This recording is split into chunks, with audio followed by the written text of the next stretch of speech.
Nasaan na nga ba ngayon mga sangkay si Senator Rodante Marcoleta? Pag-usapan po natin.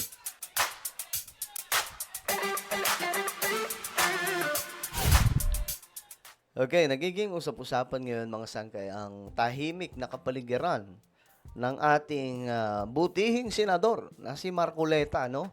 Hindi daw po nagpaparamdam. So ano nga bang nangyari sa kanya? Pag-usapan po natin ito. Anyway, bago tayo magtuloy-tuloy, sa mga hindi pa po dyan nakakapag-subscribe sa ating YouTube channel, tayo po ay road to 2 million subscribers na. Padami po tayo ng padami. Kaya naman, ano pang hinihintay ninyo? Makikita nyo po yung subscribe button sa baba ng video na to. I-click nyo ngayon, mga sangkay, yung subscribe. I-click ang bell at i-click nyo po yung all. Sa mga nanonood naman po sa Facebook, i-follow nyo po yung ating Facebook page. Okay. Eto na nga, mga sangkay, pag-usapan po natin. Kasi, si Senator Marcoleta para bang naglaho na parang bula. Tahimik. Sa dami ng issues na pumutok ngayong 2026, tahimik umano mga sangkay. Ngayon, eto na. May mga nagque-question na dito. Ito, may post dito mga sangkay. Ayan. Itong Corrupt Republic. Ulit ng page, no? Corrupt Republic. Napuna ng maraming netizens, di umano, ang tila bigla ang katahimikan ni Senator Rodante Marcoleta sa gitna ng mainit na isyong kinakaharap ng bansa. Kasi nasanay tayo mga sangkay na si Marcoleta po ay laging nandyan sa lahat po ng issues, di ba? Parang mayat-maya may interview mga sangkay, mayat-maya may pasabog. Pero ngayon, parang tahimik. Pero ito, sisiya sa atin natin. Basahin po muna natin itong post. Matatandaang dati ay palaging umaalingaw-ngaw ang pangalan ng senador tuwing may kontrobersiya, lalo na sa mga isyong may kinalaman sa mga Duterte. Ngayon, di ba, mga sangkay, parang, ewan ko, ano nangyari kay Senator Marcoleta? Mukhang tahimik na tahimik sa kabila po ng napakaraming issues sa pumutok, no? Sa bagong taon, mga sangkay, bagong mga issues kagad Taliwas ngayon, sabi dito ngayon, ngunit ngayon, ayon sa mga netizens, kapansin-pansin ang kanyang pananahimik. Nataliwas sa dati niyang agresibong presensya sa publiko. Masyado naman kayo. Baka naman nagbakasyon lang si Senador Marcoleta. Diba? Kasi, siyempre, kagagaling lang ng New Year. Na parang si ano din to, mga sangkay, Ombudsman Remulla na nahimik saglit kasi kagagaling lang ng New Year. Inisyuhan mga sangkay na, may sakit, o kaya sinugod daw po sa hospital. Ngayon, hindi rin po nakaligtas itong si Marcoleta. No, kung si Remulla naayari, ito naman si Marcoleta ngayon, mga sangkay. Ikinokonekta, sabi dito, ng ilan ang katahimikang ito sa perjury complaint na isinampa laban sa kanya sa Office of the Ombudsman, kaugnay ng umano'y hindi kumpletong paglalantad ng mga donor sa kanyang kampanya noong 2025. Naku, sigurado kaya ito mga sangkay? Ito daw po ang posibleng dahilan bakit ang tahimik ng ating butihing senador. Dahil po sa isinampang perjury laban sa kanya. Kayo ba mga sangkay? Ako kasi baka mamaya naman ayaw lang po lumabas ng bahay, ayaw lang magpa-interview, di ba? May mga pabirong komento, sabi dito. May mga pabirong komento pa sa online na baka raw nagsusulat ng bagong script ang senador.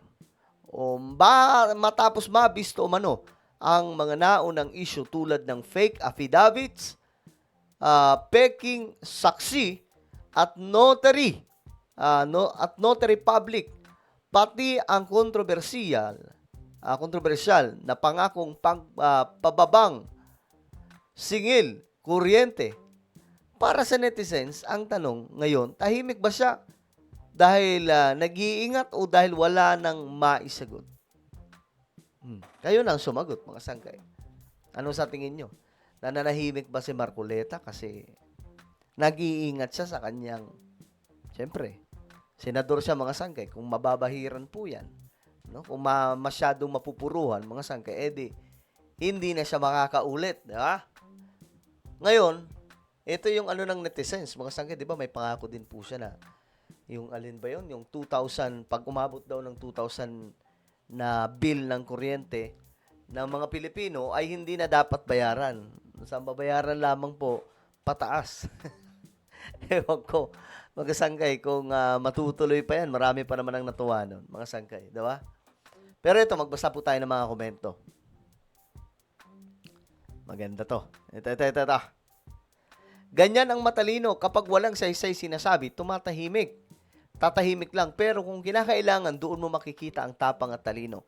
I admired you, Marcoleta. Aba, may tagahanga ang ating senador dito. Tahimik si Marcoleta kasi bistado na ang mga scripted affidavits, fake witness, lawyering, protecting the accused. Napatunayan siya ay mababang uring abogado, sirang plaka, low bender, violator, etc. Aba, matindi ang comment. Ito, anti-Marcoleta to. Ito naman, si Rick. More talks, more mistakes. Sabi naman ni Elmer, paano may kaso siyang kakaharapin about sa hindi niya pagdideclare ng tama ng kanyang salin? Sabi naman ng isa, baka na kuryente na kaya nananahimik. Gets ba yun na kuryente ng mga sangkay? Pero ito, tingnan po natin yung kanyang Facebook page para siyempre hindi po tayo mga sangkay, tawag dito, maloko sa mga balibalitang ito. Marcoleta. Ito. Marcoleta. Yan. Eto, tingnan po natin. Baka may mga bago siyang post dito.